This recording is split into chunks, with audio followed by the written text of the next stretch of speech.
So in a brief, I'll give them the opportunity to tell us who they are and how their journey has been so far. So Dr. Christiana, can you just introduce yourself, although I've done a little bit of it, to our viewers? Hello, everyone. My name is Christiana, and I live in the United Kingdom. And I currently work as a research chemical engineer at BP. BP is an energy company, and we sort of deal in all forms of energy, from solar to wind. And then we also extract crude oil, refine, and then sell that on. I am a chemical engineer by training. I did my undergrad in KNUST 4 years. And then I moved to the UK for my master's at Imperial College London. And I was fortunate enough to be offered a PhD. And I stayed on for that PhD. I had a wonderful time doing my PhD. It was an absolutely great time. I got to travel the world for conferences. The only downside is that you're a poor student for a long time. Other than that, it was really fabulous. And then my PhD got me my job as a chemical engineer, doing research for BP. Specifically, the job actually asked for a chemical engineer with a research background, because we're combining both of those things in my job. Thank you all for joining, and I hope you have you get lots of good information from our session. Thank you. Oh, that's an interesting one, Dr. Christian, although we all hope to enjoy this show. Our next is Dr. Moses Akanga. Yeah, good evening, everyone. I'm Kakanga Moses. I'm originally from Uganda, where I did my PhD in biomedical lab technology. And I worked as an immunologist in an infectious disease institute for about 5 years. Then after that, I got a chance to go to the UK on a Commonwealth scholarship, University of London, to do a master's in structural biology, applying proteins to drug design. Then after that, I went back home again to work in the same institute.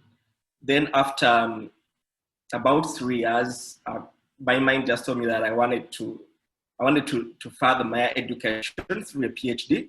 So I applied and I got the Singapore International Graduate Award to do a PhD in biochemistry in Singapore. But during my PhD, I focused more on developing biosensors for screening anti-cancer drugs. So my future aspirations shifted from doing a postdoc to working in the industry or starting a company. So I joined an incubator where I was teamed with another scientist who had patented products. And we decided to start a company in ophthalmology to design devices to treat eye diseases. Thank you. And I'm looking forward to share more about my experience. Thank you very much, Moses. That was quite a journey. We hope that we enjoyed it just together. Next panelist, Dr. Polado. Hello, everyone. My name is Paul Addo. I'm a chemist by training. So I did my undergraduate studies back in Ghana at KNUST. After that program, I did work a little bit with an international company for 2-3 years as a quality control manager.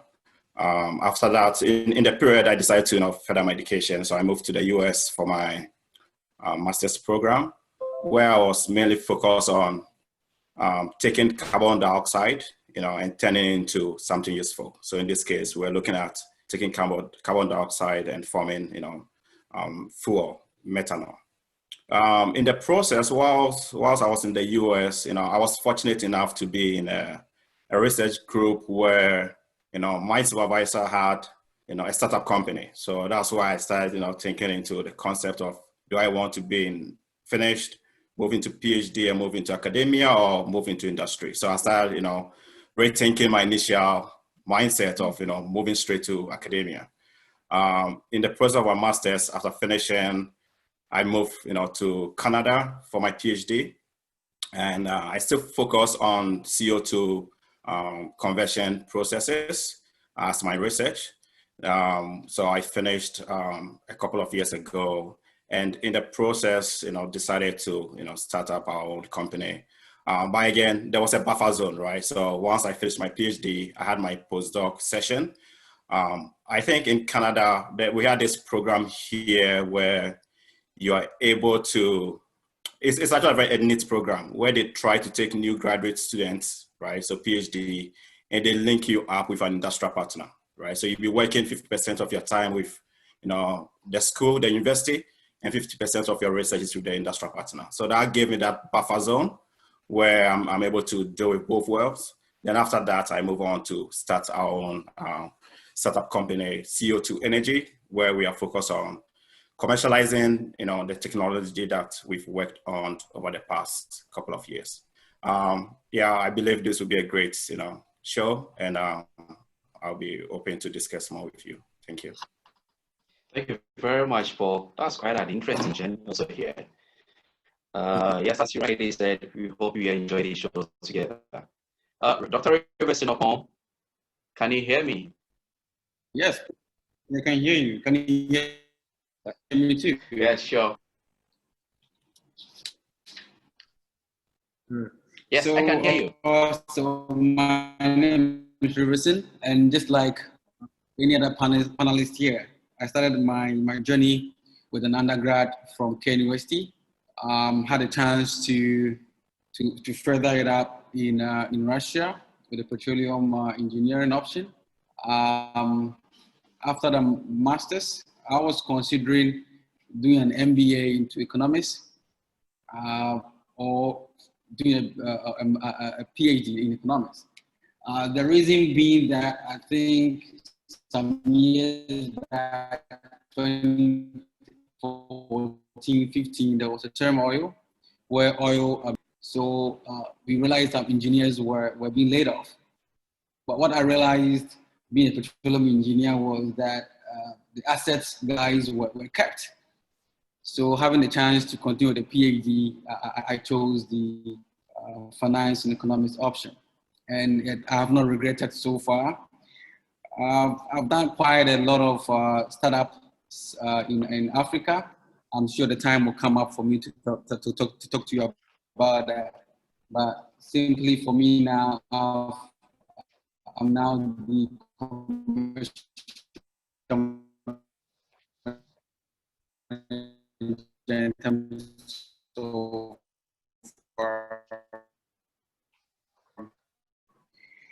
economic modeling and risk for a good discussion. Professor, are you there? We are losing you. I'm here. Okay, I thought we lost you. Nice. Thank you very much, Dr. Sinopon.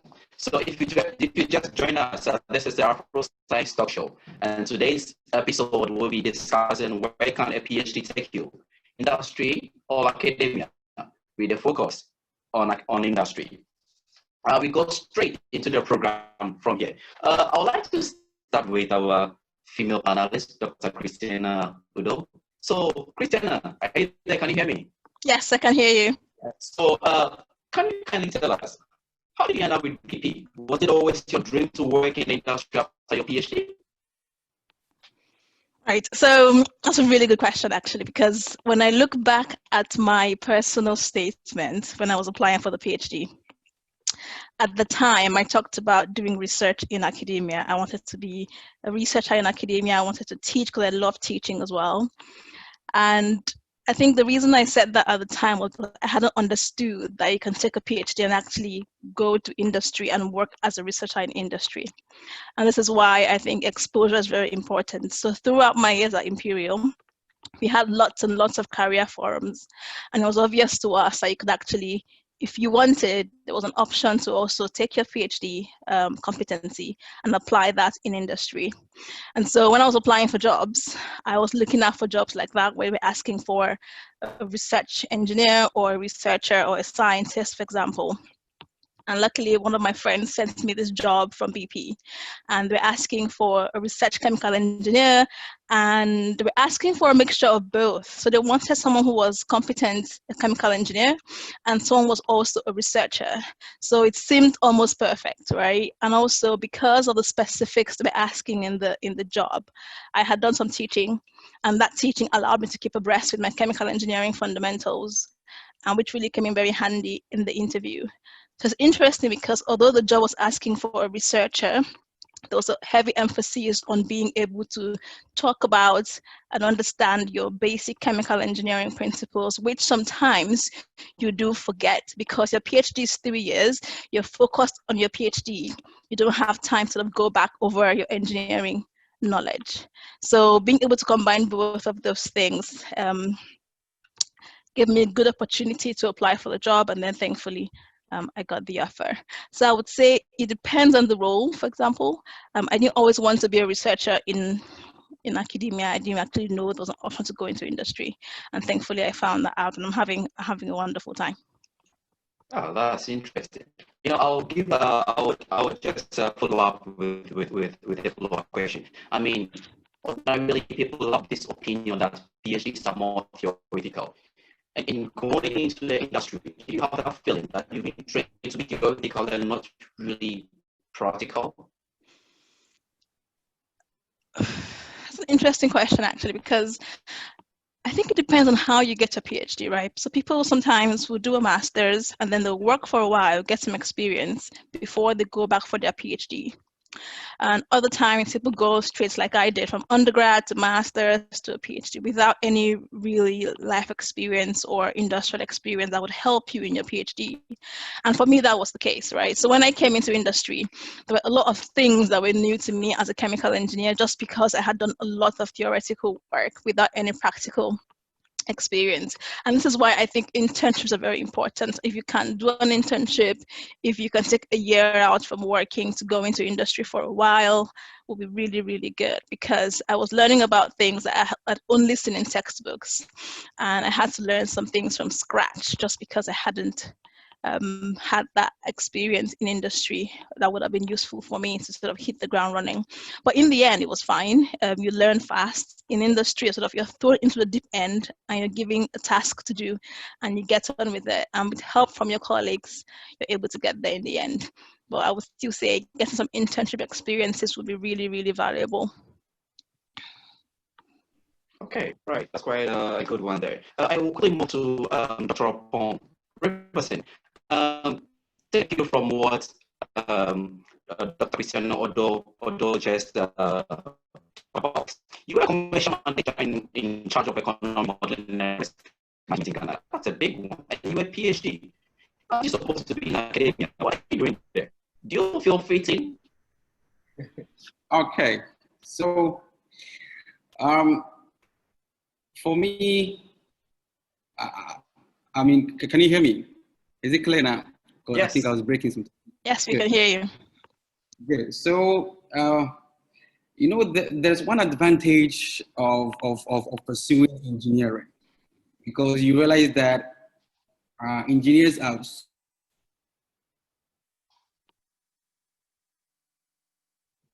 Riverson, we are losing you. so good at mathematics. Riverson, and finding myself, hello? Is it okay now? Hello.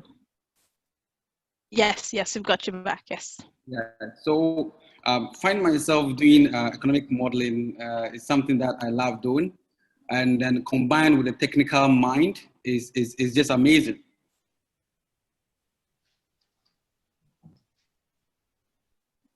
Oh, you're listening. Because there are certain hello? Yeah, can you hear me? Yes.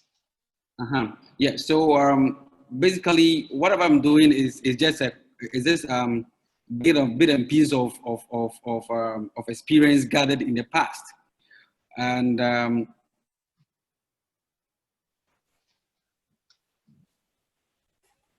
do my PhD as well. Again, when I was doing my master's, I looked at a 3-case scenario for Lukoil for their field development, but that was purely technical. And at my final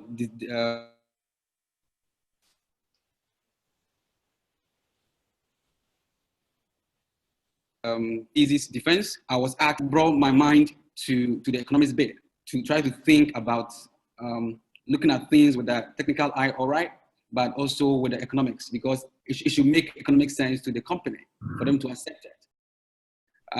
So yes, I'm doing quite good, and I'm looking forward to doing much better.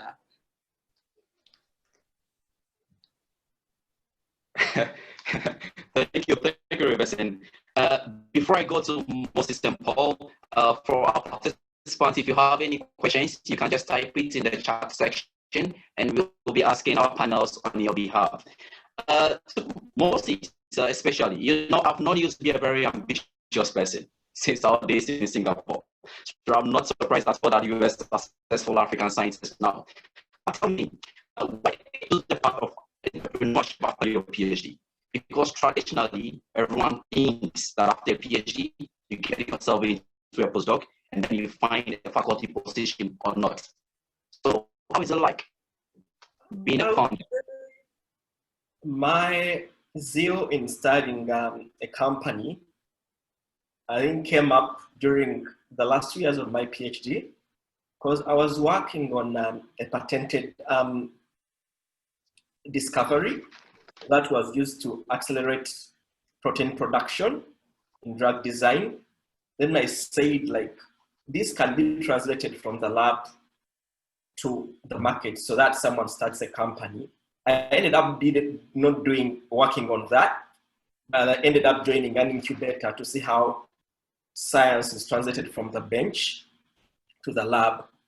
But originally, I don't know, when I left home, I thought I would go back in academia, because I was trained as immunologist, and I was doing vaccine research in infectious diseases, and I was excited to go back home. And my former employers actually wanted to create a position for me to go back and do vaccine research. But after joining the incubator, in my mind, I said, seems academia is not for me. So we decided to start a company out of the incubator and start raising money and writing grants. And we were able to get our first grant. And this grant pushed us to continue working on the product we're working on so that we can bring it into the industry. So I think academia, for now, I'll put it on standstill. Thanks. Yeah. Oh, that's nice. You tell me, with your company, is this something you could have done without a PhD? How has the PhD helped you to be successful with it? Actually, I would say that if I hadn't done my PhD, I think I would still be in infectious disease research, because it's during my PhD that I got experience on working on patented products. So with the idea that we developed in the lab, my supervisor has a number of patents. So all the time he was talking about patenting products developed in the lab and how to start industries. So I would say doing my PhD contributed to my leap from academia to bioentrepreneurship. Yeah. And are there some skills that you acquired during your PhD that are still useful in your company? The skills I got from my PhD, I would say right now, it could be a mishmash of all, because basically what I'm doing now, I'm heading the clinical trials and product design. So some of the knowledge I got in protein development, I'm using it right now in order to improve on the bio properties of the products we're developing. So the skills I got in my PhD are helping me in what I'm doing right now. Yes. Okay, and this is going to be a thought-provoking question. How is your company benefiting the continent of Africa? Yes. And why Singapore? Why did you decide to found a company in Singapore and not in Africa? Not in Africa. That is a very good question. I would say when I was about to finish my PhD, I was trying to apply for postdoc opportunities, and I did some interviews, but I wasn't hired.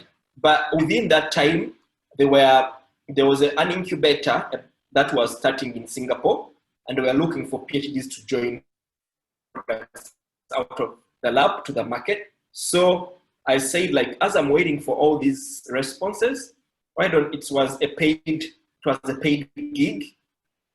So I was like, why don't I join this incubator? Anything good can come out of it. So I joined the incubator, and with a colleague who was there, he's from Italy.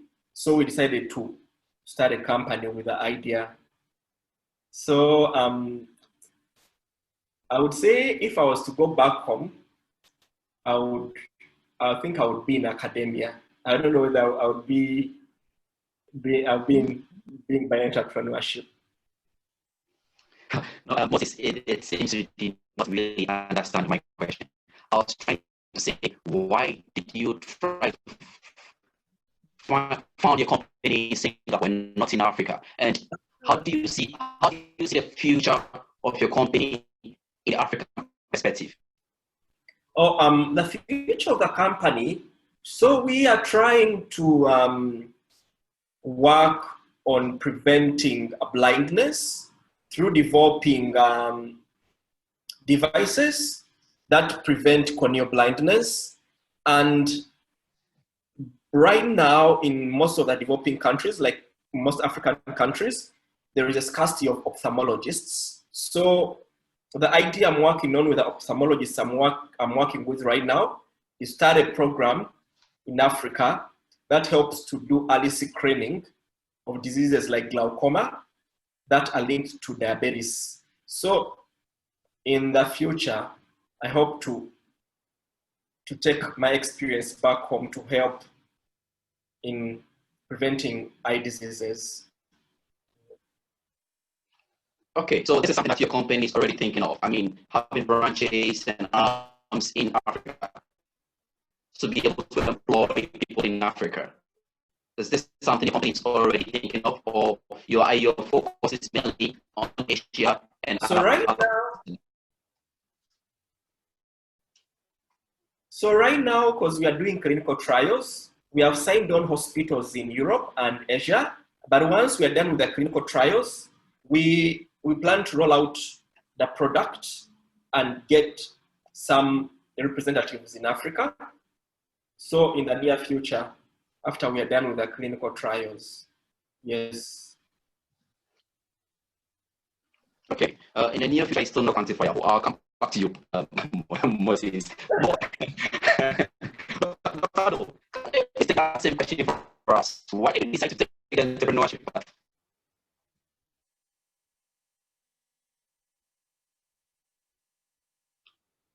Doctor, can you hear me? I think we lost him. He's not here. Dr. Ado is offline. So let's go. Oh, we lost Paul. Yeah. Okay, all right. And we go on.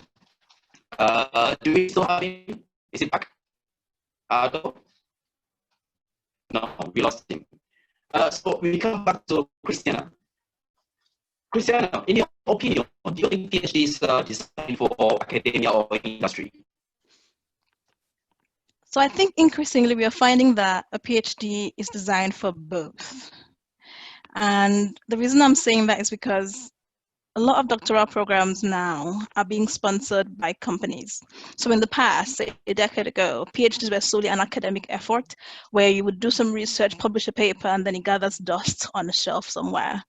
But increasingly, because the funding bodies are beginning to push for academics to demonstrate application in industry, and to actually also show a timeline of how long it would take for your results or your findings, if they're really good, to get to industry. There's almost a shift into a partnership between both. So I think there is it's like a nice middle ground between academia and industry. And if you want to go into academia, like Serial, you can go into and do a postdoc and then follow the faculty route. If you want to go into industry, that's also a viable option for you. And we have mathematists, we have physicists, we have chemists, we have chemical engineers that are going into research now. And the reason I think it's becoming important is because the world is in the place where we need new solutions, right? We have climate change at our doorstep, and we need to design new ways of producing fuels. So extracting crude oil, refining that and sending CO2 into the atmosphere is no longer viable. So we need researchers with competency that understand how to do critical thinking, how to evaluate results, how to get the salient points and salient findings from experiments in industry as well. Because by combining both of those experiences, then you can start coming up with the solutions that the world actually needs in our current climate. Oh, thank you. I would come with a follow-up question. So you mentioned in your speech, you mentioned about research. So in your opinion, do you think research is quite critical in deciding whether you end up in an industry sector or in academia? So I think it's more valuable for academia, I would say. However, in industry, there is now a desire for researchers to come in. The reason for that is because you need researchers that can communicate with the researchers in academics as well, because the companies are now sponsoring lots of postdocs and lots of PhDs. So you want someone within your company that can understand what academic is going to say and how important that was going to be for your product. So I think research degrees are very important these days, and there are lots of opportunities that are coming up as well in industry and academia, especially if you have that digital skill. So machine learning, data science, you're almost a force to reckon with. Yeah, so if I got you right, I mean, your research topic is also very important in determining whether you end up in an industry or academia. Is that what you're saying? I didn't catch the question. I think you broke up a little bit there. If I got you right, it's the research topic that you were undertaking during your PhD. Oh, right, sorry. Right, I got you now, sorry. I would say in industry, no. In academia, yes. So because in academia, you need to pick a topic where you can build a foundation on, build your network, and then start to grow. You almost need to be known in that circle so you can get the postdocs and you can get the faculty positions. In industry, not really, because what they really want from you is your research competency, the soft skills that you've developed throughout your research program. There's some specialist cases where they would take you as a PhD, as a specialist in a particular area of industry because you studied that area in depth and technically you're an expert in that area. But I think it's less important for industry compared to academia, right? Yeah. Okay. To my participants, I'd like to apologize for my poor sound. I had technical problems at the very beginning. And also, if you have questions, you can post them in the chat section, and I'll be asking them on your behalf. Do you have Dr. Aldo back? Are we still locked in? I'm here. Oh, okay. So, Dr. Aldo, in your opinion, do you think PhD studies are for industry or academia? So I think there's more factors to it, right? As to individual interests and market, opportunities, right? If you look at PhD, I think you could, based on the individual interests, you could move into academia or industry.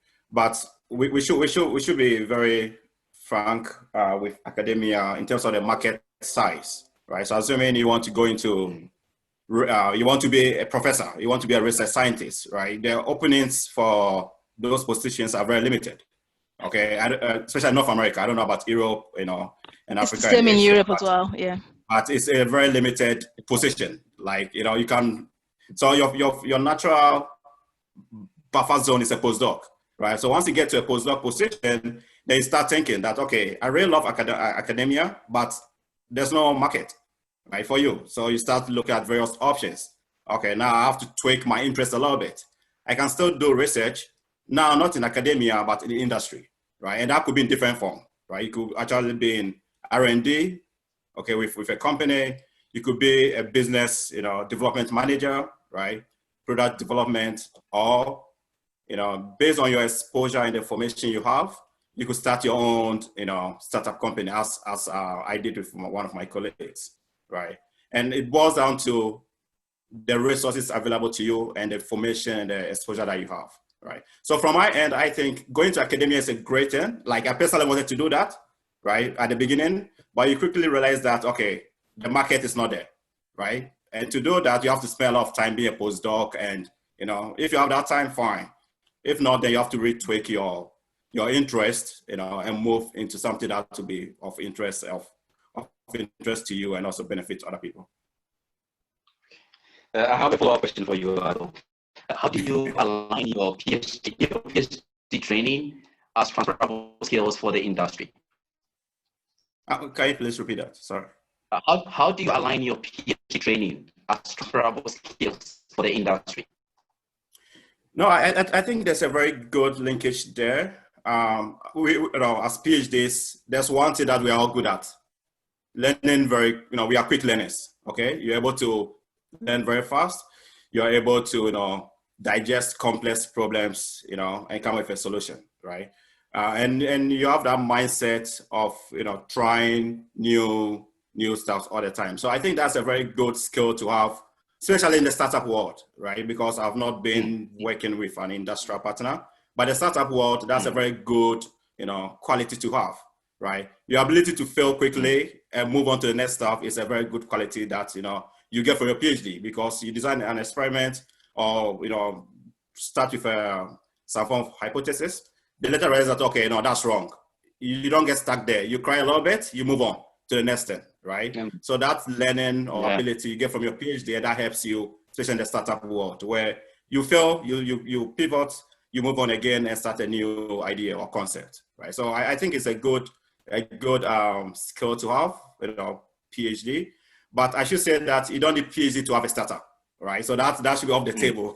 Yeah, you don't need a PhD to have a startup, but with PhD, you're able to maneuver your way out quickly because of that learning that you've done for 3 to 5 years as a PhD. Talking about startups, what's your take on this? Do you think PhDs are designed for industry or academia? I would say, for case of biomedical startups, there is more and more PhDs right now who are coming out of the lab doing startups because you need the concept or you need something. So let's say you're going to develop a drug delivery molecule. So that is like, it might be part of a topic in your PhD. Then you commercialize it out of the lab. To me, I would say for biomedical and biotech, medtech startups, you need someone who is qualified, like a scientist, in case either a PhD or a master's, because it helps them to develop the idea. So in my opinion, I think a PhD is needed to do a medtech or biotech startup. Yeah. Okay. So in your opinion, you think a PhD is needed when you want to venture into a biomed startup? I think so. Because looking at what I'm working on right now, it's basically someone's idea from his PhD. So that's what we got out of the lab and we commercialized it. Any other person can do it, but I would think in this case, a PhD was needed to get out the specific topic we are working on from the bench to the market. Yeah. Okay, well, that's interesting. Professor, are you there? Do we have you? Riverson, are you there? Do we have you? I think we lost Riverson. So Paul, before we Paul, before we lost you, I wanted to ask, why did you choose the path of entrepreneurship?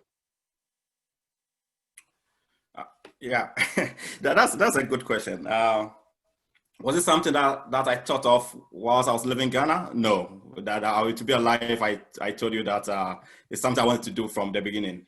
I think I was just fortunate enough for during my master's program to be in a group where my supervisor had a startup company, right?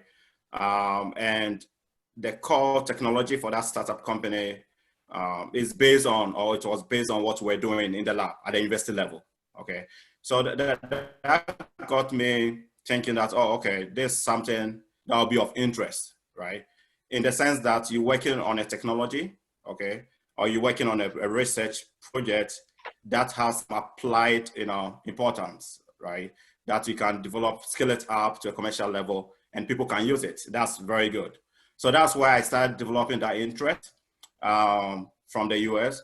Then once I got to my PhD, we were involved with a lot of industrial partners because of the research I was doing, which is CO2 conversion processes. So we're involved with a lot of industrial meetings and all that. And we realized quickly that people were interested in the technology, right? Because as Christina said, most of these oil and gas companies, are trying to move away. They're trying to have a use for the CO2 that's being emitted, right? And that's what our technology was doing. So there was that interest from the industrial push, and that got us thinking that, oh, okay, it would be a good idea to take that technology and scale it up, right? Because it's something that, is needed. There's a market for it. So that's where I started, we started pushing that idea of commercializing the technology. But we didn't just quickly jump into it. We had that buffer zone where we try to understand the market, right? Because right from PhD, I have no business background, I've taken a couple of entrepreneurial courses, but, you need to learn faster how to run a business, right? Talk less technical when you're dealing with, folks that are not in the science world or engineering world. So I think, I had a very good transition and exposure that led me to move on to this part of what I'm doing at the moment. Okay, that's interesting and very nice. Do you have Riverson now, or we still don't have him yet? Riverson, are you here? So going back to the topic, PhD designs for industry or academia, what's your take on it? Yeah. Oh, it seems this network is still very bad. Sure. Sorry for the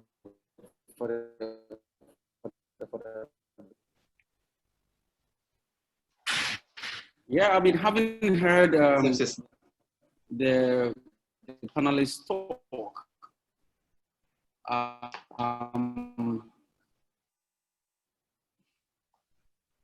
can you hear me now? Your network keeps breaking. Can you fix it for us, please? Whilst you try to fix it, I'll go to Christiana. Christiana, I'm going to ask you. Riverson, are you there? No, I think we are losing him. Christiana, I'm going to ask the general topic. General question. Yeah, I'm going to ask the general question for the panelists, but I would like you to take it first. Is a PhD training now for young scientists to transition into the industry without major technical difficulties, or do they need specific skills for industries which are currently missing in most PhD trainings? I think it depends on the industry you're trying to get into and what the job description is, right? So from my experience, I had two options. I got an offer, I applied to pharmaceutical companies as well as chemical engineering companies as well. And in the pharma companies, if I was going to go there as a PhD, I was going to come from a point of view of establishing systems for them on how to run their experiments as opposed to actually running the experiment. I wasn't trained to run chemistry type experiments. I wasn't trained as a chemist, so I couldn't possibly do that. However, as a chemical engineer, because I have that training, I can do a lot more chemical engineering research. because I understand the fundamentals of chemical engineering. So I think it depends on the kind of skills you have and which industry you want to go into. There are some, I know of people who have done PhDs, postdocs in different areas, but because they did a postdoc for so long, in one case, I think it was about 7 years, he was hired as a research manager. So the skill he brought on in that case, be like soft skills, managerial skills, as opposed to very, experiments in the lab skills. So I think that's the difference there, depending on where you're going and then what you trained for. Okay, that's interesting. This question would also go to Reverson, but it seems this network is not very stable. Yeah, I'm back now. Okay. I don't know why today of all the times the phone decide to just screw my day. So sorry about that, Prince. Yeah. So I think I should be loud and clear now because I changed yes, like 3 times all hotspots. Did you hear my question, or you want me to repeat it?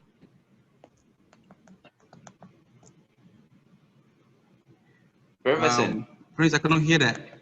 Can you come again? Yeah. So is a PhD training enough for young scientists to transition into the industries without major technical difficulties, or do they need specific skills for industries which are currently missing in their PhD training? Yes. We as PhD, we have at least different levels of PhD. I had a chance to work as I was doing my PhD, so I gathered enough technical experience as well as the research. But if that is not the case, you follow the educational path. Coming back to the industry, you'd have to learn. And I think Dr. Ado made mention of that, of the fact that you'd have to learn faster to catch up with the industry. One key thing that we might have to learn is management. Because PhD holders come into the industry and assume, if not top management position, at least a middle level, and they have people working under them. And you would hear people say that PhD guys are too known. I've heard this several times. And as PhD holders, we cannot think that, or we assume that you should know, everybody should know big things, but then that's not the case. So I believe the people skills must be learned as fast as the person can. And if the PhD holder is also somebody who has taught, because I have a chance to teach, I still teach, and I'm in the industry, is a bit easier because then you are teaching people who don't know, right? So then when you assume a person in the industry, you wouldn't be harsh on your subordinate. So that's the key thing, that's management and also ability to work with people. Thanks be to God, in Europe and in the US now, we have all these startups coming up. I was privileged to bring Hello Tomorrow from Paris to Africa. I was the ambassador for Hello Tomorrow for, I think, 1.5 years. The good part of the fact that we have a lot of startups in Africa that are doing great. Having them known to the world is an issue. Prince, you will not believe it that when we held the Hello Tomorrow Global competition in Paris, the winner for Africa that I took to France won the global challenge. Oh, nice. And if you ask me where is Hello Tomorrow Africa now, it's no more, because a program that was supposed to be held in Ghana, we did not get the audience. Even we didn't have government support. So we had to go to South Africa to hold the African competition.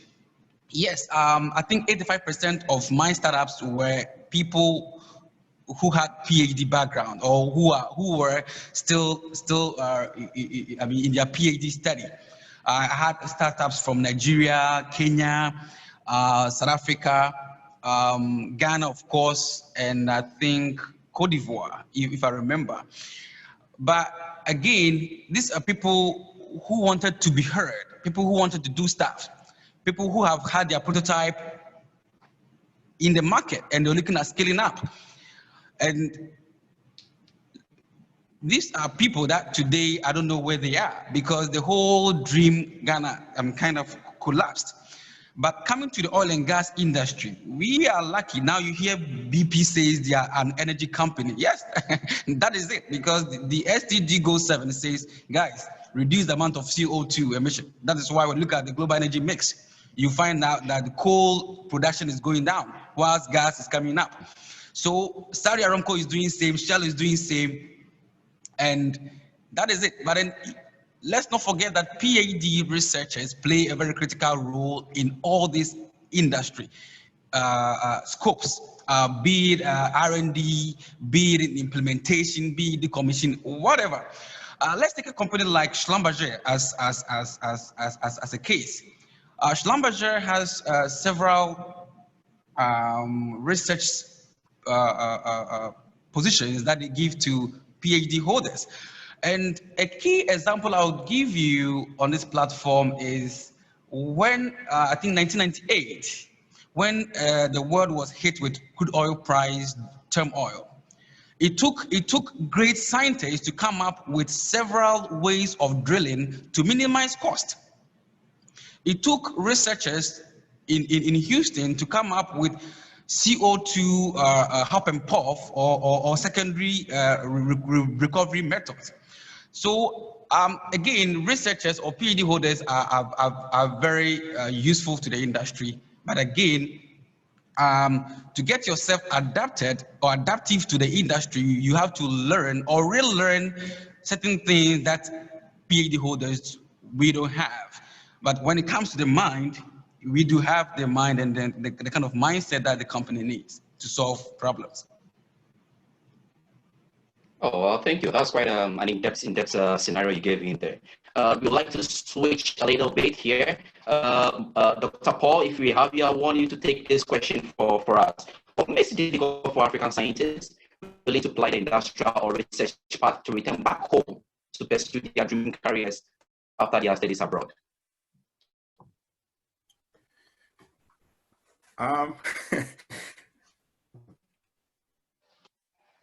It boils down to, actually, I should say that I've had friends, that studied in the US, like, when I was there, that a couple of them returned back home. One went to FDA, another one got a position at Tech as a lecturer, right? But I think it boils down to the opportunities, okay? And the type of research that, you got yourself into whilst you were away from Ghana, all right? So in my case, I'm working on a fuel cell technology or electrolyzers, right? It's not new, but the push to commercialize it is new, right? And it's very capital intensive, okay? Now you need all the support. You need both government grants, you need private capital, like folks that are interested in investing in clean tech, to push that forward, right? I've personally not done a lot of push in Ghana, but I think you have those limitations that kind of prevents you, from moving those ideas or technologies, to a commercial level. So I believe PhDs, once we finish PhD abroad, depending upon your field, all right, I should say that depending upon your field, I'm a chemist. So to get a position in Tech or Legon or UCC or any of the universities will be of a challenge at this point because it's very limited for me, right? And now I've diverted into a startup world that is now picking up actually in the West, right? So getting the resources back home to push it at this point, will not be ideal for me at this point, right? From my personal end. So I think that's why some PhDs tend to slow down going back home and they want to get experience and exposure, 3 or 5 years exposure away from home, then they can go back now and impart that knowledge, to the younger ones by teaching or working in an industry. Okay, Dr. Kanga, what's your take on this? So, my take on this would be the availability of funding and what you're specializing in, I would say I would just give an example to what I'm doing. In the field of healthcare and biotech, there is a lot of opportunities for startups in Africa, in like developing clinical trial design programs, biotech and whatever. But the funding and the government willingness to support these startups is not there. So once a person does his PhD and starts a company overseas, and he's seeing all this support from grants to a mammoth number of VCs, so a person would tend to say, let me stay here for some time and maximize these grants and this funding. So if what I'm doing on materializes, or if by any chance we're able to get money by selling our patents, I can go back home and start something and help start up something. So I would say being scientists on this level we are on, if we had any opportunities through connections to push governments back home to give funding to scientists who would like to break out and do startups, and also try to lobby scientists, African scientists overseas to go back home, that would be a good thing. But I would think some of us would, I think, be frustrated to go back home and you're back home and there is no government support, there is no grants. So we just choose to be overseas for some time and maximize whatever you're doing before you go back home. And Prince, just to add to what Moses just said, I think, in addition to government support, I think there should also be the appetite for the private, industries to also have these accelerator programs, right? Because there are a lot of brilliant, minds, around, especially in Ghana and across Africa, where once you have these accelerator programs, the person finishes tech, UCC, Legon, or whichever university, that program is there, that incubator program is there, whether it's from the government or private, and that gives that individual an exposure, right, to venture into the entrepreneurship or startup world, right? So I think everything should not be like, the government should facilitate it, push it, but we also need the private sector, to also start, doing this kind of incubator programs, accelerator programs to help young scientists that want to move into doing their own things, to start. Because it's difficult, as Moses will attest to, startup world, if you have 10 startups, only 1 or 2 will succeed. 8 are going to fail, right? It's not like you get in and everything's going to be great. 1 out of 10, right? It's a very low number. So you need all the resources at the beginning and all the coaching and the training upfront, right? To push you so you can succeed. You can have the greatest product, but you can fail in 2 years. And that's average time for most startups, to succeed or fail, make it, all right? So I think the private sector should also, push to influence our young ones to get into startups or entrepreneurship. Oh, that's interesting. Thank you very much. If you just joined us at the AfroScience talk show, today's episode we are talking about where can a PhD take you with a focus on industry. And joining us, our panelist, Dr. Christian Odo. Christian is a research chemical engineer at BP. We also have on our show Dr. Moses Kakanga. Moses is a co-founder of Reconia Singapore. We have Dr. Paul Ado. Dr. Paul Ado is a co-founder and CEO of C2O Energy INC Canada. And the last panelist is Dr. Revasin Opon. Dr. Revasin Opon is a commercial manager at Ghana Gas Company Limited. My dear panelists, we have quite a number of questions from my participants. But before we go to their questions, I'd like to ask a final question here.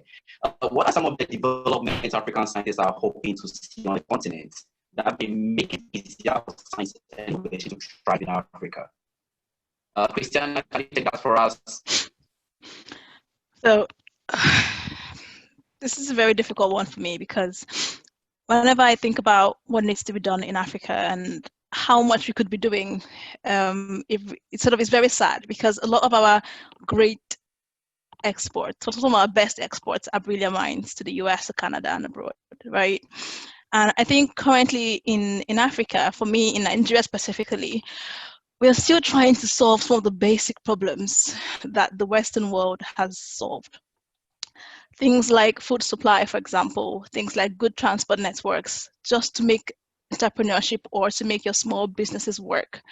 Power supply, for example, in Nigeria, it's still something we're battling with, right? So we haven't solved some of the basic things that I think frees up the intellectual mind to deal with some of the other bigger issues and innovative solutions. For example, you can't possibly be thinking about e-fuels or waste to fuels in Nigeria yet anyways, because there's still other structures that will support your research that's just not there, right? The companies at the moment are not interested because there's no government support. Government policy changes every day. So you have a startup today, by tomorrow you're out of business because government has said you need a license of $1 million before you can operate and you don't have the money, so you're out of business. So it's a very difficult place to do business. It's a very difficult place to do research as well. And the quality of the research coming out from Africa can be better, and I believe we can do more. But like Paul Addo has said, the funding is not there. The private sector is not funding anything. Our research institutes, our universities are terrible. The labs are not well equipped. So there's just so much more you have to do before you can even think of competing with the Western world. And one of the things I had to think about when I'm coming back to Nigeria, I had a pro and cons list. And I thought, if I go back to Nigeria, what kind of problems will I be working on? And when I thought about them, or where would I be solving these problems, it wasn't very appealing. And so I stayed back here because with my degree and my training, I can do so much better abroad. So I always tell people, I don't like being in the UK. I want to be back home with my family. I miss my family a lot, but I know going back home for me will be frustrating. And that's just the truth. Well, I can Great. yes. I think I'd like to continue from what Doc just said. Okay, sure. I was coming to you. You see, Prince, I'm very happy to be home. I'm being honest with you.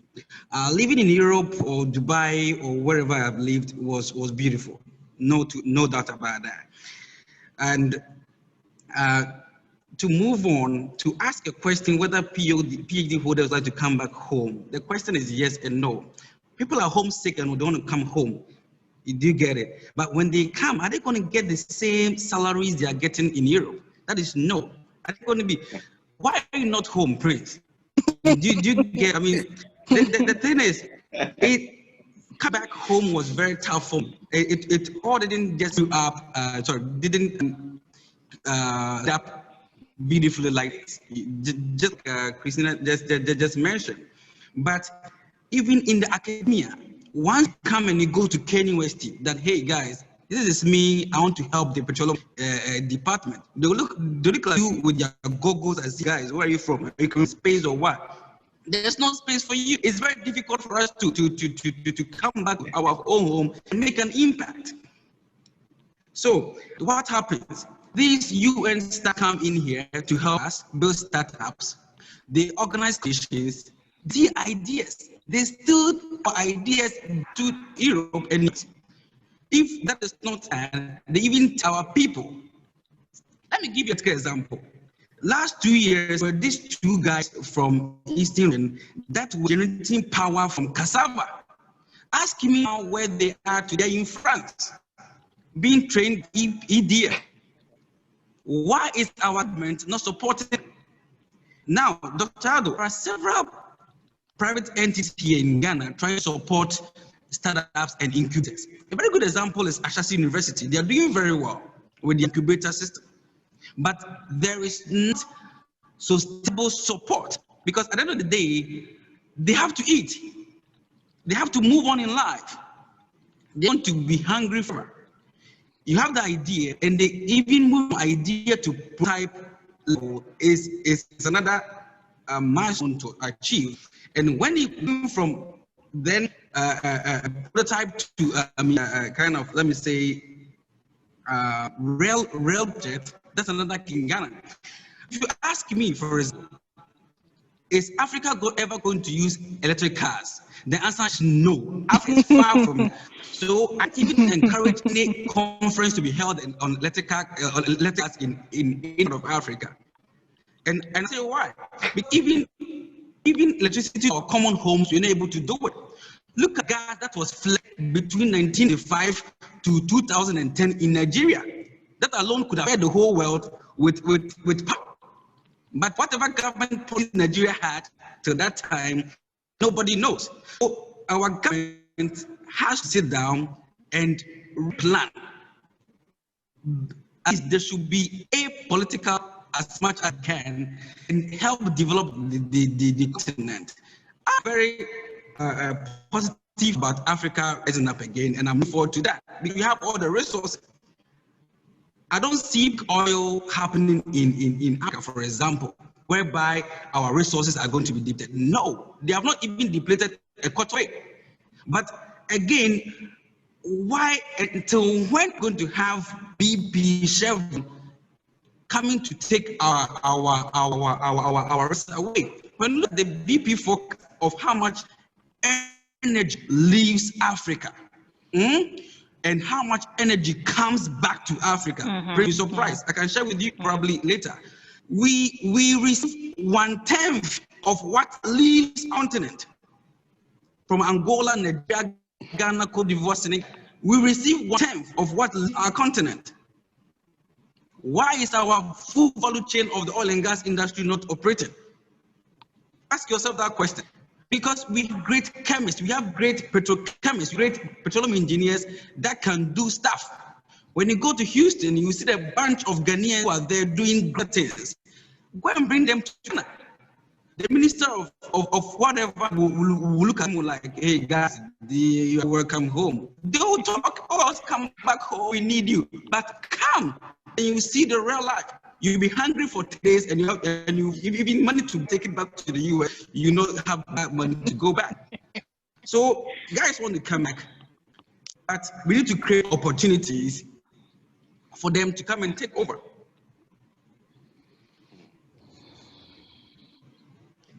Dr. Moses, can you come in here? What's your take on this?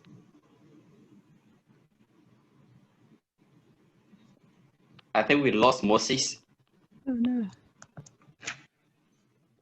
We lost. No, he's back. Okay, okay. Moses, are you there? Yeah, I'm here. My internet is not good. Yeah. Okay, all right. I'm back. Can you just take a minute to delve into this topic before we go to the questions from our participants? I mean, they're eager to ask questions, so we read some questions from them. So can you go into it?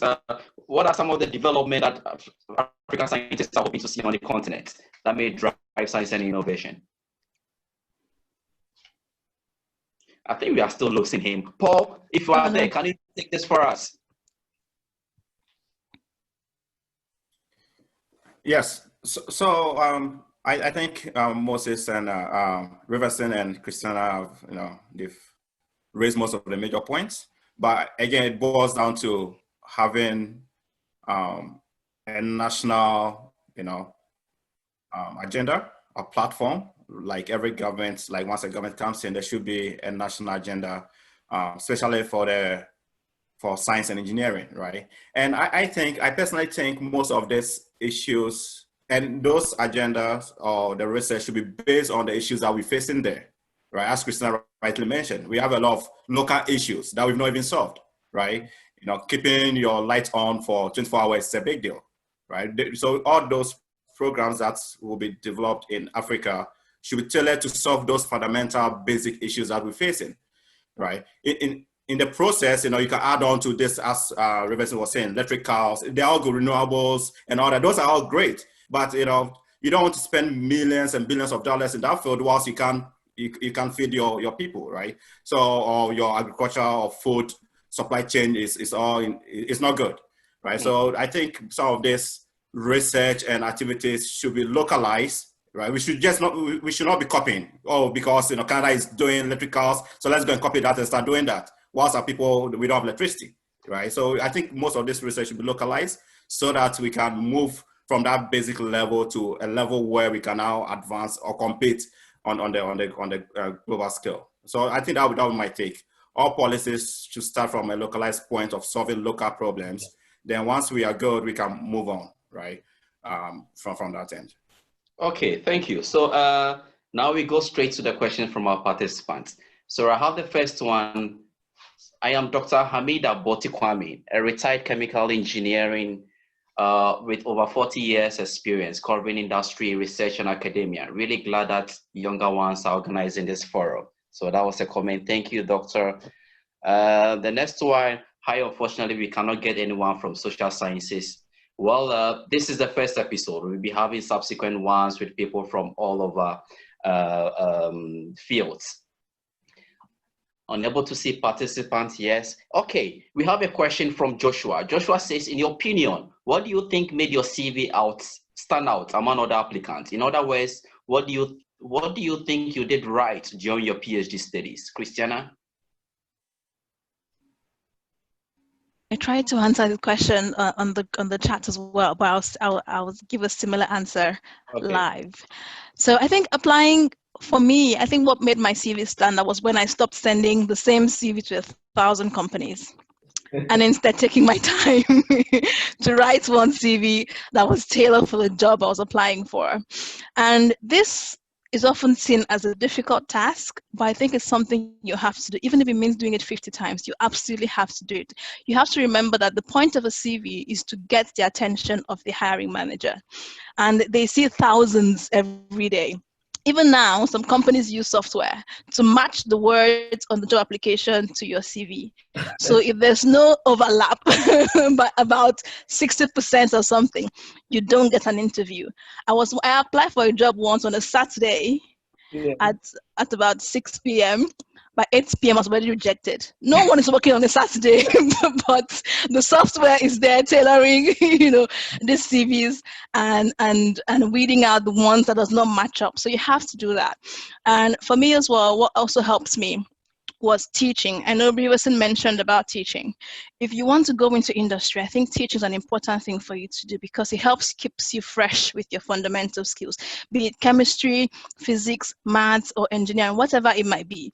In my interview, you will not believe it, I had 3 interviews. The first was the competency, tell me about the time when. The second was the technical interview, where I was asked fundamental first-year chemical engineering questions. Wow. And as a PhD student, I would have forgotten all of those things because you spend 3 years doing something very specialized. You forget all those things. You're only human, right?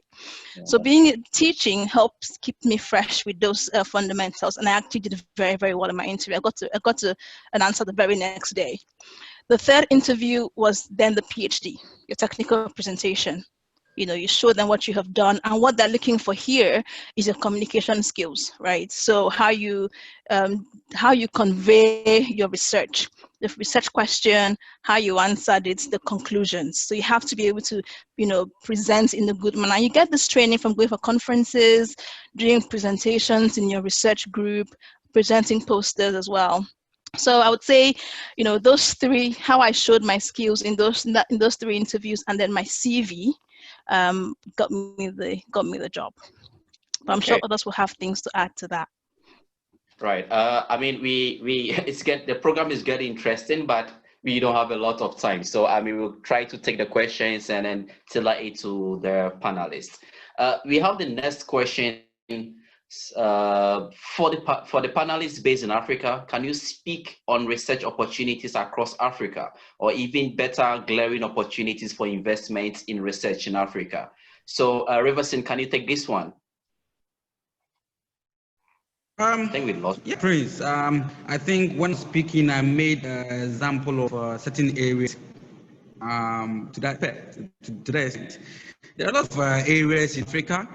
I think last week, one of my students and myself, my MBA students, we made a publication, gas assessment of gas structure in Ghana.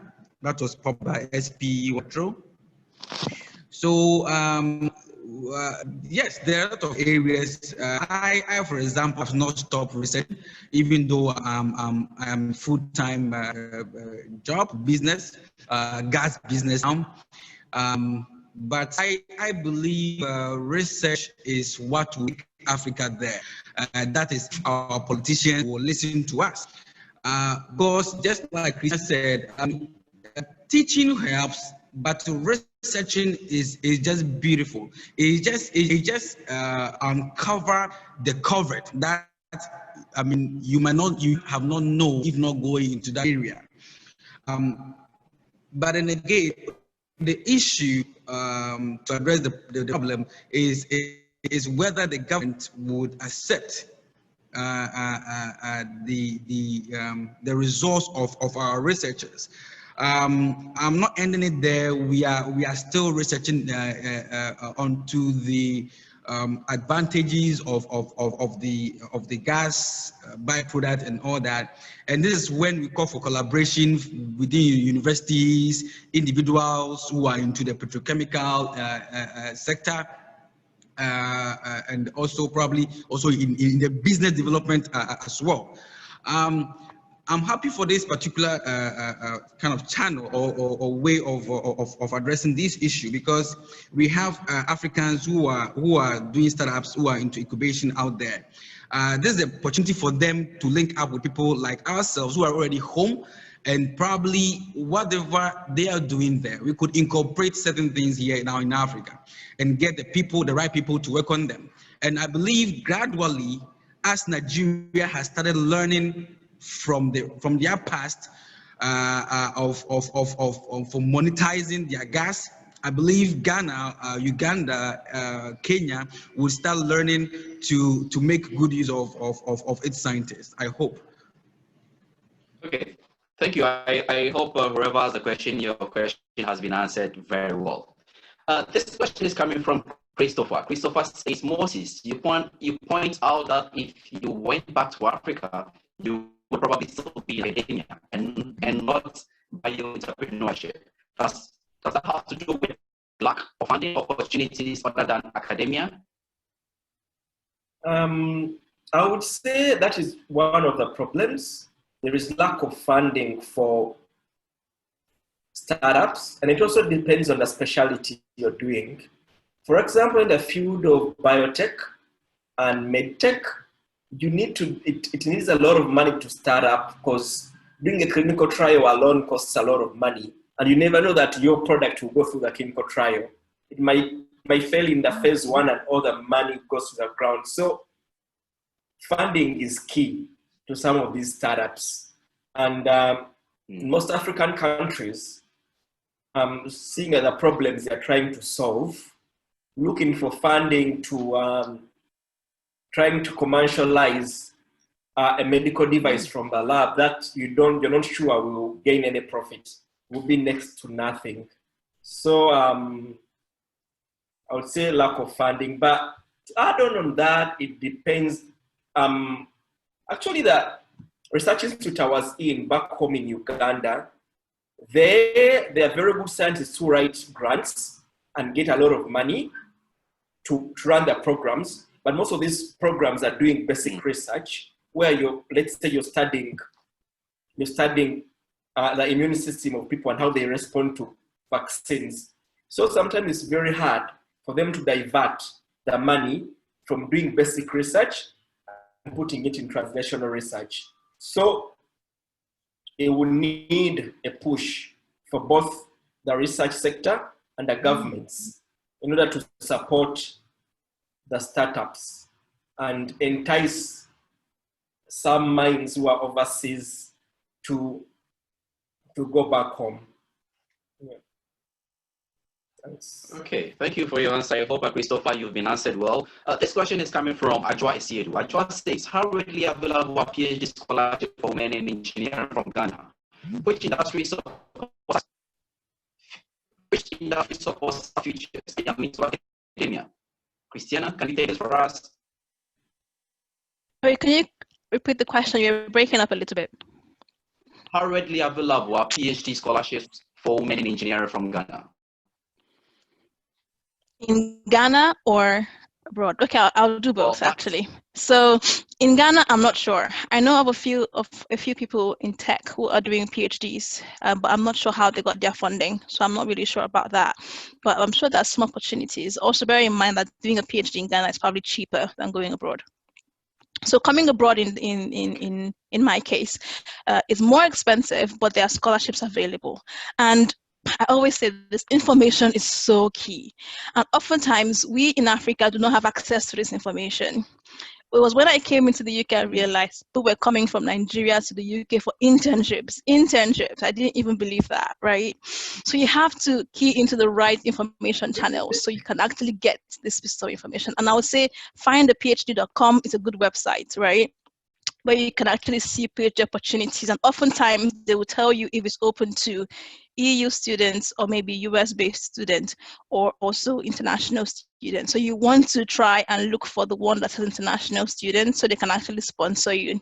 The reason is because international students' fees are more expensive, so there are less opportunities compared to home students like Europeans that have lived here all their life.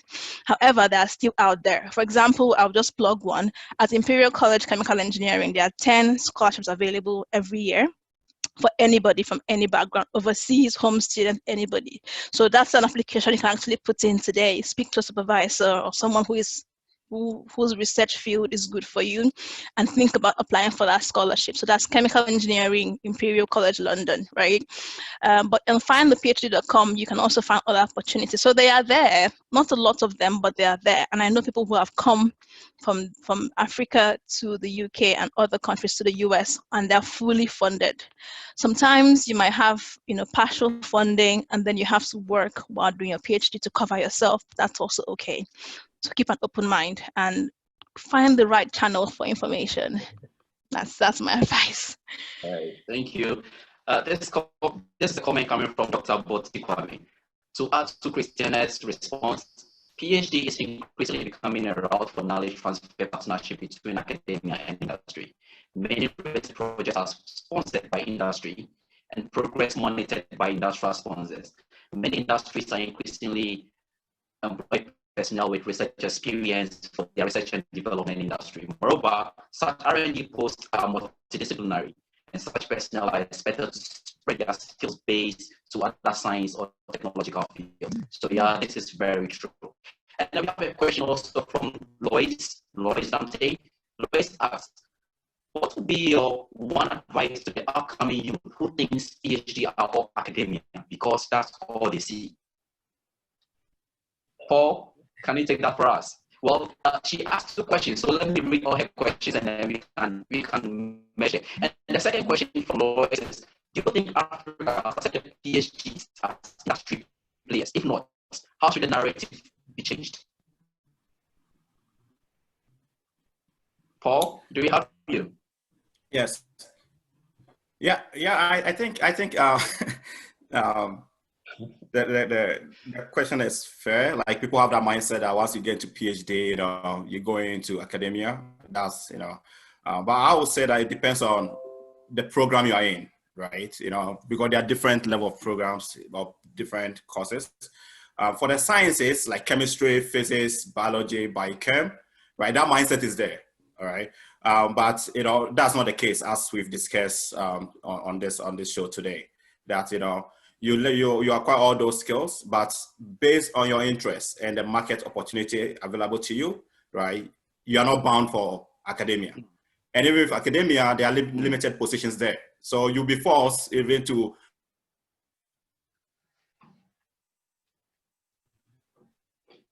Are we losing Paul? I think we lost Paul. So he's Paul, are you there? I think he's back, yes. Yeah, I'm here. Okay. Yes. Can you hear me? So yeah, we can hear you now. Can you wrap it up for us? All right. So I'm saying that it's not true that once you do PhD you are bound for academia. All right. That skill or that qualification helps you to move to industry too, based on your interests. Okay. Reverend, can you in 30 seconds take that question for us? Prince, which question? Do you think Africa has accepted PhDs as industry players? If not, how should the narrative be changed? Praise, I cannot hear you. You're breaking a bit. Do you think Africa has accepted PhDs as industry players? If not, how should the narrative be changed?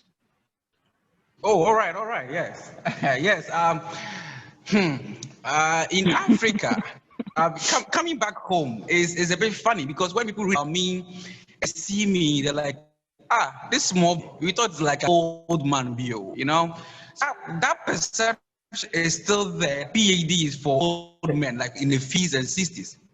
And once you do PhD, you are 100% in academia. I, for example, did not do my PhD because I wanted to be a lecturer, and that has never been my goal, and that would not be. But I love lecturing because I want to share the knowledge I have with the people, and backing up with my practical experience. Lecturing has become very easy for me, and it's also good for me because just like Christina said, she just took the words out of my mouth. When you teach, you relearn. There are so many things I learned whilst teaching, be it economics, be it field development, petroleum engineering, whatever that I teach. And that also helps me also with my research, what new things are coming on board. So the idea of you going to be sabotaged by the elderly should not put people off. But rather, let's all unite and then move on the battle, move on with the baton of owning a PhD, because that makes you an authority in the area of expertise. But it will take time for Africa as a continent to take PhD students lightly, because again, it's like I said, PhD is still reserved for pensioners in Africa. That's funny. But this is an interesting question coming from Elom Azube. Thanks for this program. The panelists make PhD look so simple. Is it really that simple? What were their challenges along their PhD journeys? Frustrations, disappointments? What hacks are there to learn from their simple. Friends, it's not simple. Come and see my hair now. I have a lot of gray hair now, and because of my PhD. I look so fresh. I look so fresh and young before that, but still people think PhD is difficult. I almost gave up 2 times. If not the fact that my company was paying for my PhD, I would have given up. I'm being serious here. I just didn't want to make them feel I just wasted their money. Because the PhD and also from Russia in a run language was 2 or 3 times tougher than doing it in Imperial College or whatever you talk about. Language alone is tough, and bureaucratic system in Russia was another topic. So PhD is very, very difficult. It takes a lot of determination and discipline to finish it. Right. So this is a comment coming from an anonymous attendee. He or she says, interesting discussions. I have a PhD in geology working in mine based in Canada and seen an increase in postdoc partnerships with mining companies focused on innovation. Thank you.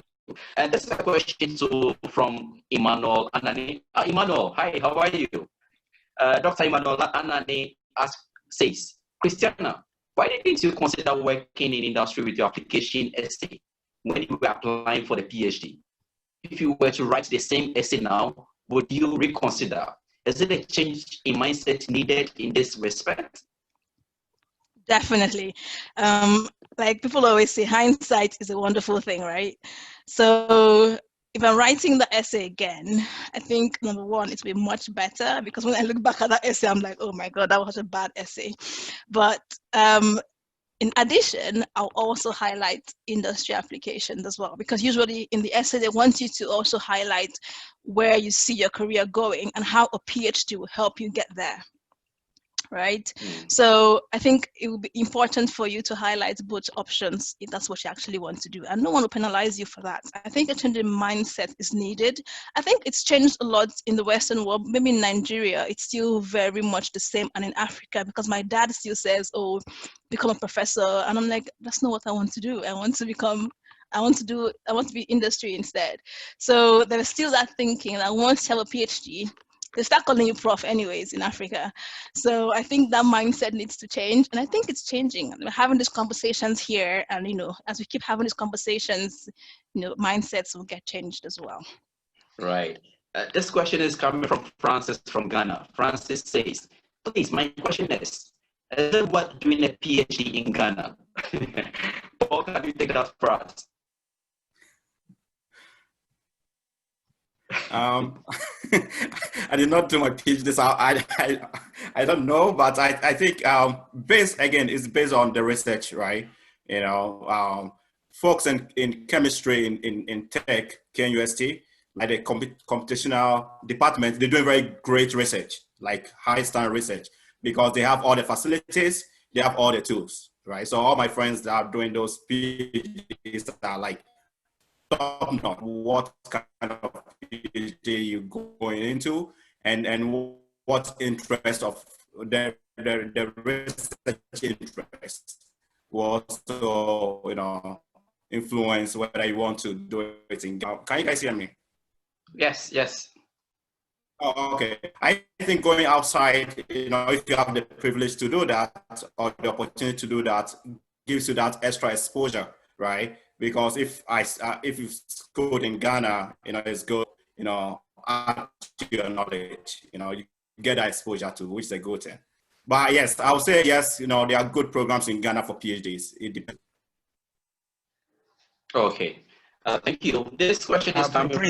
Prince, the second.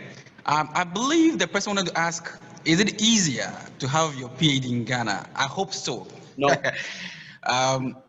But is it worth to do your PhD in Ghana? I mean, just like Doc said, it's not about the location. At the end of the day, your name is not tagged with PhD Ghana or PhD UK or PhD US. Exactly. What is important is what you are doing. Yes. The quality of the work you are doing, and how actual that problem you want to solve is. Thank you. Thank you, Moses? Also depending on the availability of funds, because for a PhD and research, like buying reagents, it's quite expensive. So if you choose to go to a lab in Africa, in Ghana, or wherever, and you're choosing a supervisor who has money and is able to fund your PhD and also is able to buy the reagents, I think the PhD will be the same. It doesn't matter where you do it, it's what you make out of PhD, right?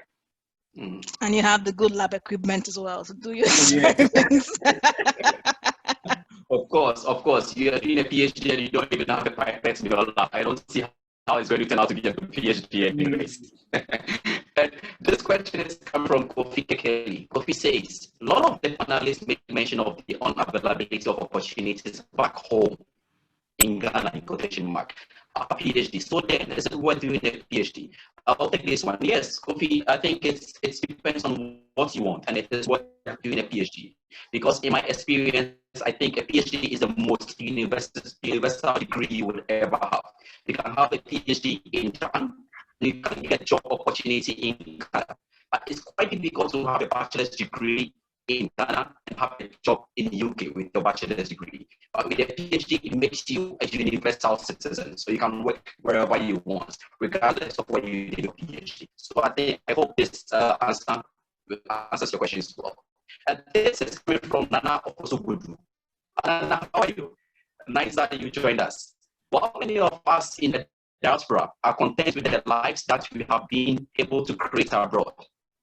I believe we also have desires to invest successfully in Africa. Can this be done effectively with the human resources in Africa, or would it be better served to create a subsidiary of a company in America, for instance? Paul?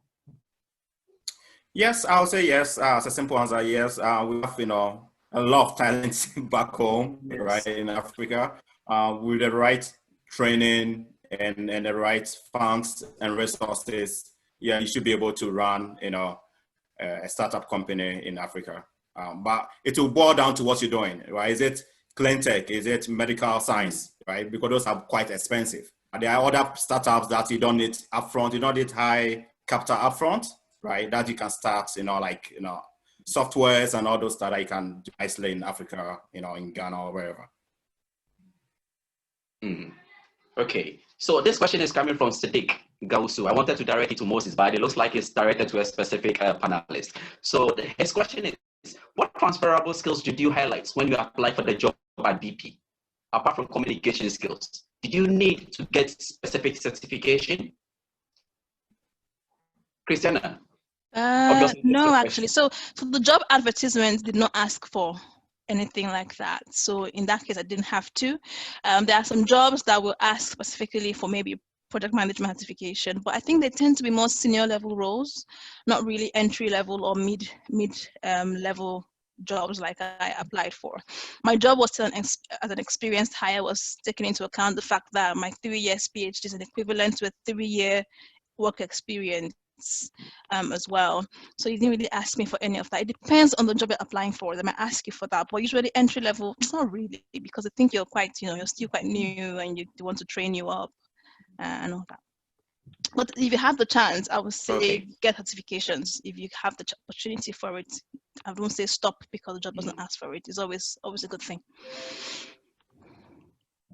Yeah, that's just to add to that. I know in Canada, for example, if you're a chemical engineer, a PhD doesn't matter. You would have to get a certification as a certified chemical engineer. And I know Paul can attest to that. This question is coming from Kingsley, and I think I will direct it to Paul because it's talk about North America. If you are thinking if you are thinking of a startup as an entrepreneur, for example, in the US, where can you look for funds or support? Yes, so I think this is a good time to go into startups because there's a lot of resources available, especially at the university level, right? So if you're at the university, your business department will have this entrepreneurship, package or startup, or the city will have those incubator programs. So I think if you want to go into startups, your first point should be with the business school or the city, right? Join an incubator program.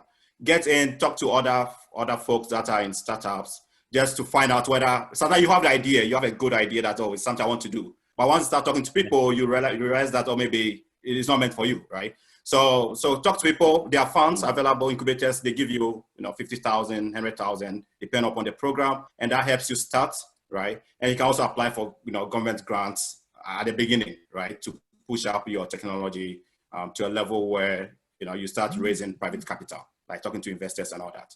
But at the beginning, incubator money, government grants, it's where you can really dive into and use that to scale up your technology. Right. Thank you.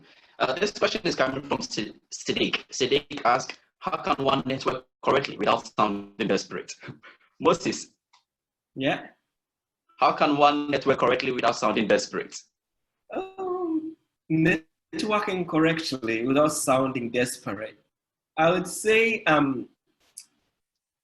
I think I would just juxtapose it from where I did my PhD in Singapore, the Agency of Science, Technology and Research, which was a cluster of research institutes. And we had a lot of network events all the time. And most of the times that what enticed us to go there, PhD students and postdocs, was that there was always free food and free drink.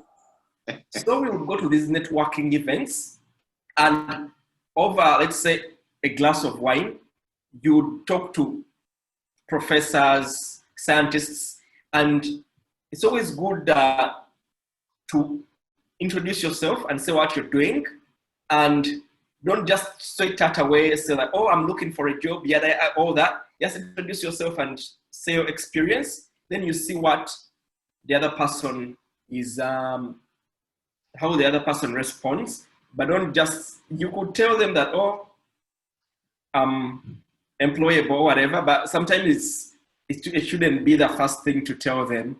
Another thing also, the experience with networking is it's also good to join associations. Let's say chemical engineering scientists association or bioentrepreneurship association. During my PhD, I joined an association called BioConnection. It's an international organization, but it has a branch in Singapore.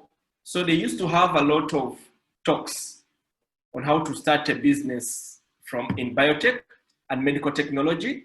So going to all those talks and joining this association gave me a chance to see all these people. And once these people see you often, most of the time if you ask questions, you don't sound like you're too desperate. Yes. Okay. Thank you for your for the answer. To add up to what Paul just said, I think this is something that AfroTalk can take a look at, because coming back home, I've realized that networking is a very big issue down here. We don't, our people don't do it right, and they get timing very wrongly. It's just wrong to ask for a job from the very first pitch. I mean, even if that is what you want. And I like what Paul said. It is good to network whilst you are a student and get a place secured. Whatever and whoever I am today is because of a sound network structure I put personally in place. Moving on to these conferences, either as a speaker or as a participant, I gauge people that I want to meet. And getting my job with Lukoil, get my PhD, get my work with Ghana Gas, it's all through conferences and the networking. So networking is a good deal. It doesn't depend on how smart you are, or sorry, how intelligent you are, but rather how smart you are. So probably moving forward, this could be one of the topics that you could pick on your soft skills development, because Africans really need it. We pitch wrongly, we autopilot, we talk too much about ourselves. But one of the good things to do is to pitch your thesis. That's what I did. So my project work that I'm doing is what I'm going to pitch to you. I'm going to make sure you are interested in what I'm doing, and in that your company also need it. So I don't go in like, hey, sir, can I get your card, or can I get your name or your phone number? No, I'll make the conversation sound like you need my help. I don't know if it sounds right, but I'll turn it around. So that's a brilliant question. And please, Prince, pick it up. Yeah, pick it up. I mean, yes, that's an interesting topic that we'll be treating, bringing some experts on networking rights on AfroScience talk show. So whoever has the question, I think you should be watching out for our subsequent episode on this. So we move on to the next question coming from Isaac. Isaac Kudu asks, having experienced the educational systems of both Africa and the West, what's one critical thing do you think academia in Africa has to do to get industry interested in funding research? Yeah. Riverson, can you take this for us in 30 seconds? I think we lost Riverson. What was the question? Sorry. Having experienced the educational systems of both Africa and the West, what one critical thing do you think academia in Africa has to do to get industry interested in funding research? All right. Yes, this particular question was addressed in one of the very last conferences I had in Africa. Unlike, for example, in Russia, where I schooled at Gupi University, you'd realize that there is a strong collaboration between the industry and the university. Sad enough, I don't know how they did it, and but coming back home, you realize that we don't have that collaboration. But it's something that we are, as SPE Ghana, we are working on, trying to have representatives of staff in every institution. Bringing in a quota in helping the institution. So what SP Ghana helps, how we help? So we help in internship placement. We help also in national service placement. SP has mentorship programs, and you'd realize that the mentors are key people in the industry. I for example, I'm a mentor, so I think that's the best step. But yes, we are far behind in terms of collaboration between industry and the academia. Yeah.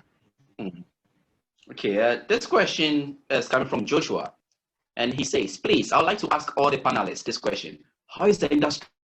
How is the industry salary like?" Christiana, full disclosure here. So I can only speak for the engineers. That's all I do in the UK. So in the UK, entry-level engineers or 3 years, 4 years experience, depending on which engineering firm you go for, is between £25,000 and £35,000. You can convert that to what is in Ghana cedis or in Naira. And then as you progress, you get maybe 4% bump or 2% bump. 7% depending on performance in the company, and to match inflation on a yearly basis. So that's all I know. But I know that usually that a bit higher than academia, just because industry makes more money than universities do. So that's just it. But also, Riverson. Well, to add on to that is that getting into industry sometimes is a little bit harder because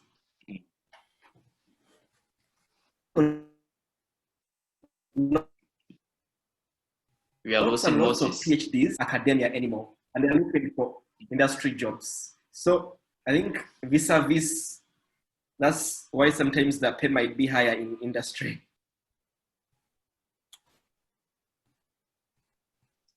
We are losing Moses. Oh, you know, Riverson. Yeah, yes, you are breaking. We are losing Moses. Riverson, are you there? Yeah, Prince. Yes. What was the question? The person to know what salary or what? Full disclosure. How is this industry salary like? It's good. Well, it's good. Yeah. It's good. But it depends on where you are, and the kind of scope and the level you are, and also your expectation. There are a lot of I don't know how to answer this question because it's funny and tricky, We can. Yeah, because I'm not allowed to disclose salaries in public. Yeah. But I think for me, ideally, nothing beats having a patent on your own idea or your prototype or your own project. It's beautiful. I have one of my mates from Iran or Iran, depending on where you're coming from, and he did some reservoir codes that was bought by Schlumberger. So the guy is richer than me. I wish I had done that, So it depends on what you want and how you want to achieve it. So I don't think I am personally motivated by money. I wouldn't be back in Ghana if I was motivated by money. So it depends on who you are. Thank you. Exactly. I know that feeling because I have a patent myself, so I know that feeling. The next question is from Na Adole. Na says, can you get a PhD if your qualification is not in the region of distinction or first class? Also, are there usually scholarship offers for people who fall in such category? I'll take this question. Yes, a PhD usually look at passion, because passion must drive you to wake up from your bed early in the morning to go to the lab. Passion must drive you to continuously repeat a failed experiment. So most of the time we do not, or schools or university don't focus really on your class. It's the passion. I have seen a lot of people who are first class undergraduates started a PhD and they fell out. They could not because there was no passion. There's a distinction between being a theoretically first class student and having a passion for research. They are on two separate pathways. You can have a first class, but you cannot be a researcher or as a scientist. And you can have a second class, a third class, and be a superb researcher or a superb scientist. Right. So I hope this answers your question.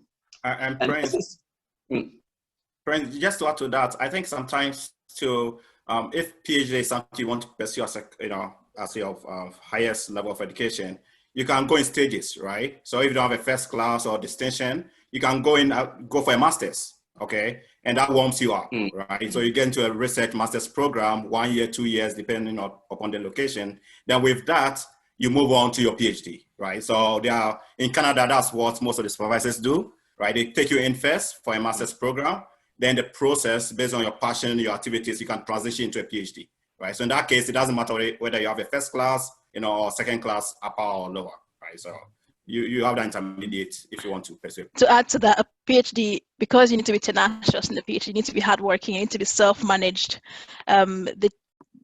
They struggle to get good candidates, mostly because candidates will start and then it gets hard and then they drop out or something happens. So they assess you doing your master's, doing your research degree, they're actually watching you, you don't know. And then if you're doing well and they like your work ethic and they like how you manage the projects, they can say, oh, I have a PhD, are you interested? Or you can go to them and ask them if they do. And then from there you get it. So there are other ways. You don't have to have a first class. Even in jobs, you don't have to have a first class to get a good job. Not anymore anyways. Also, add on that, for people who would like to apply for PhDs, it's good to do a background search on the supervisor you are going to work with. The supervisor can make or break your PhD. So try to do background research by looking at their pages. And most of the times, like some people go even ahead to ask, if you see there's a list of a postdoc working in that lab, you could jot him an email and ask them, like, how is the atmosphere in the lab? Because it's very bad to go, you're going to spend 5 years of your life in a lab, then you reach there and you become frustrated. It causes a lot of stress. So if you embark on that journey, do some background research on supervisor you intend to work with. Yeah. Okay. This question is coming from Kelechi. Hey, Dr. Kenny, how are you? Nice that you were able to join us.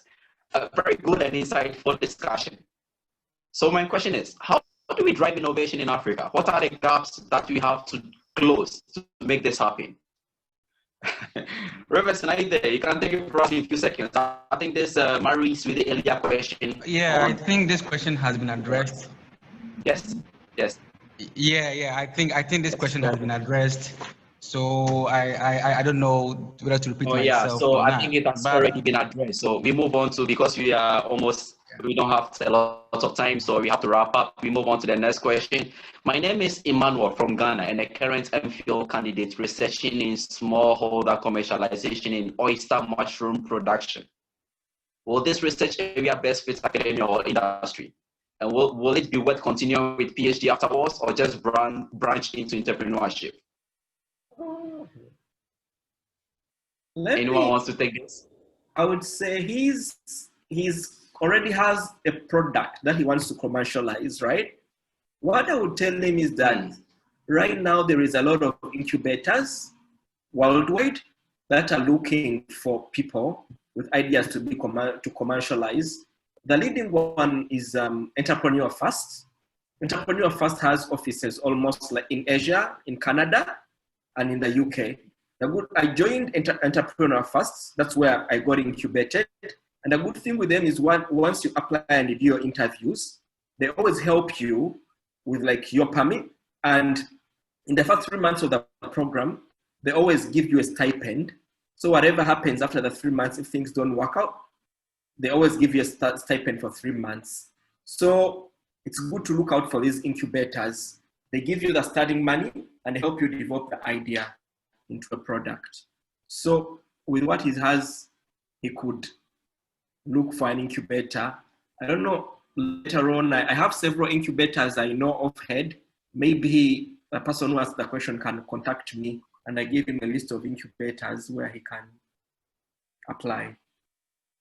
Nice. So the next question comes from Vida. Hey, V, nice to be able to join us. Her question is, does the university you choose count? Are PhD from top-notch universities preferred to others? Christiana. That's a really interesting question. I don't know how to answer this question. I'll just say my experience, right? So from being in industry to you're on the other side of the fence, I've seen that some companies have what they call partner universities.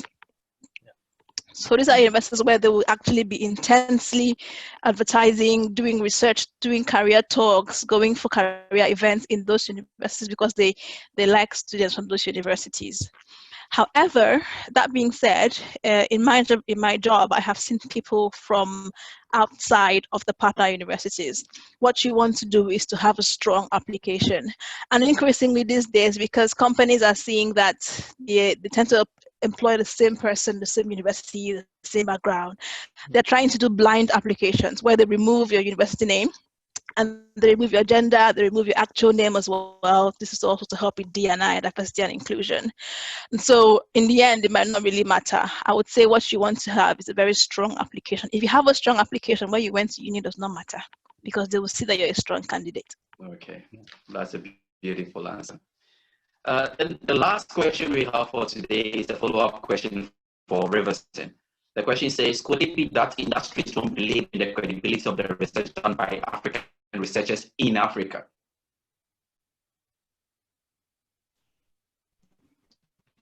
To get a question right, that is it that Ghanaian Africans don't believe in African researchers? No, could it be that industries don't believe in the credibility of the research done by African researchers in Africa? I mean, this is a link between industries funding researchers in Africa and the lack thereof. Yes. So, being a Ghanaian, I'll take Ghana as an example. The word industry, even in Africa, it has a red flag. Looking at the petroleum industry or petrochemical industry, how many industries here in Africa are African owned, right? So they are basically foreign companies. And these foreign companies, just like Christine said, have their partner universities. So for example, Total will never go away from IFP.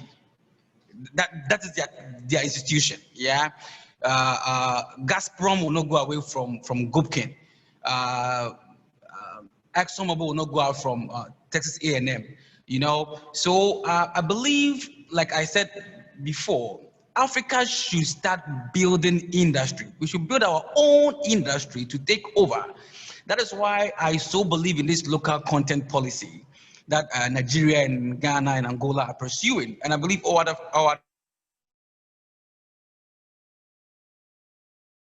for example, or NNPC. GMPC is doing very well, giving scholarships, having a collaboration with KNUST, because this is our own company. I mean, this is a Ghanaian-owned company, but Tullow Oil, fine, they are doing their own stuff. ENI will do with their Italian company. So when they recruit you, they take you to Italy for your training. Meanwhile, we have KNUST here. Why are they not doing it here? So you see, Prince, we as Africans, we are the problems to ourselves. We should build our own industries that will take up the mantle to support ourselves. It's as simple as ABCD. Well, thank you, Riverson. That was a very powerful concluding answer. So we come to the question and answer section of this show. And if you just join us, this has been the AfroScience talk show. And with us are four esteemed panelists from industries discussing where a PhD can take you with a focus on industry.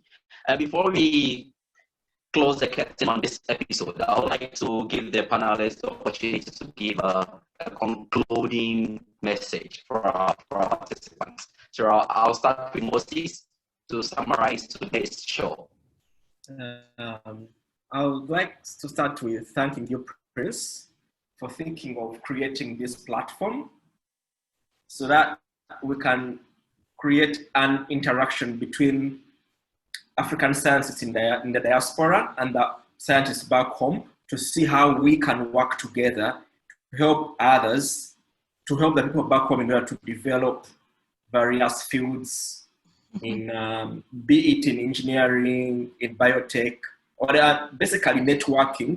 This has been a good platform for me to meet all the incredible scientists and industrialists here, and I look forward to attending more of the talks you're preparing.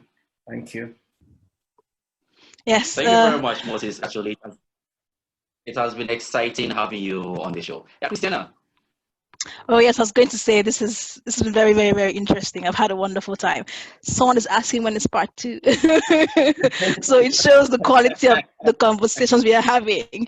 And thanks again, Prince, for bringing us together to have this very useful conversation. And thanks everyone that has given up their time to attend. And I always say this, if you're thinking of doing a PhD and your heart is in it, go for it. Do your research first. I had a wonderful time doing my PhD. I was a poor student, but still I enjoyed myself.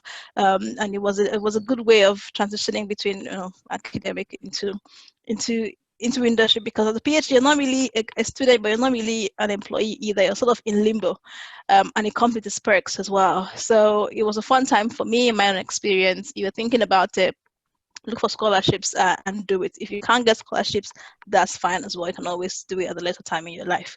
And you're not tied to a career path that you choose early on. You can always change. So don't worry too much about what you're going to do after. Life will work itself out. Thanks again, Prince. Thank you. Thank you also for agreeing to be on our show, Christian. I know it's a tough one. I was getting you on LinkedIn, oh, you are not online, I didn't have your email, but finally you are here, and it's been exciting. Thank you once again. Paul? All right, just to add to that, to panelists, thank you very much, Prince, and your team, for putting this together. I think it was very informational.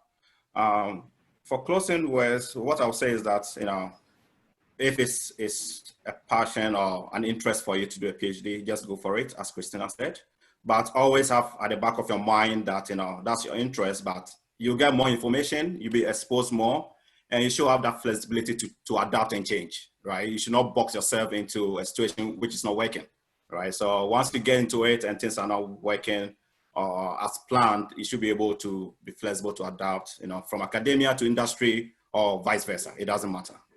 It all boils down to your passion and your interest and what you want to do. And it doesn't hurt to learn from both sides anyway, right? Get a little of academia, get a little of industry. You're still young, you're still growing. It's good. It's good. It's good for your career anyway. So that's all I'll say. Thank you very much, guys. Thank you, Paul. It's been nice having you on the program. I know the time difference is not the time difference between France and Canada. It's a lot. But this time it's almost midnight. Oh, no, I'm good. It's morning, so I just it's in the morning, yeah. I think good, it's good. All right, Riverson, do we have you? Did we lose him? Riverson, are you there? Yeah, I'm here. So, yeah, I mean, it's just too soon. We are concluding. I'm sure it's been a very powerful talk. I want to apologize for the initial part of my Vodafone tragedy. It's a bit tough, but I'm happy I stayed on. That's Africa for you, If I were to put this on the half, that's fine. So yes, I mean, PhD is having my PhD was amazing time. I traveled the whole world, every continent I traveled to, a conference, did a training. It's amazing. I mean, it has and still has an amazing part of life as an individual. I had a chance to read a lot, exposed to industry, met the like of the ExxonMobil CEO, Restella Sen, met great people, moved from technical to economics. So, guys, just be flexible and don't be so rigid, and then be smart as much as you can. And again, stay focused.